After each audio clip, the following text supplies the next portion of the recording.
কাফের দুশমনের অত্যাচারে হিজরতের জন্য রেডি হয়ে গেলেন।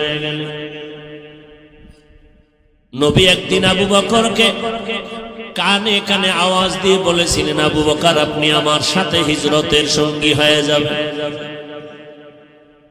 আল্লাহর নবী রাতের বেলা হিজরতের রাত ঘর থেকে যখন বের হবেন, চতুর্দিকে দুশমন। কারণ আমার নবীর জমিনের মধ্যে এক ছায়া ছিল, মা খাদিজা রাদিয়াল্লাহু আনহা। যেই খাদিজার কথা নবী ভুলতে পারেন না। আম্মা জান আয়েশা বলেন, আমি দেখতাম আমার রুমের মধ্যে বসে মাঝে মাঝে রাহমাতুল্লিল আলামিন গুনগুন করে কান্না করতেন।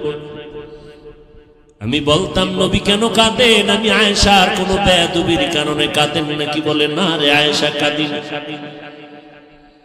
কেন কাঁদি জানো?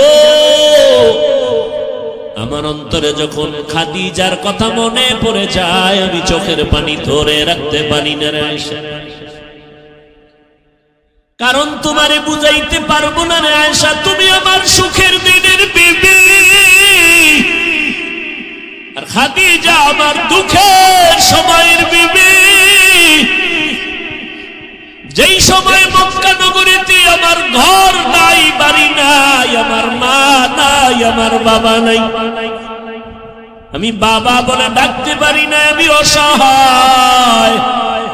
আমার ঘর নাই, বাড়ি নাই, টাকা নাই, পয়সা নাই, আমি মুহাম্মদ বড় গরিব, আমি বড় ইতিম।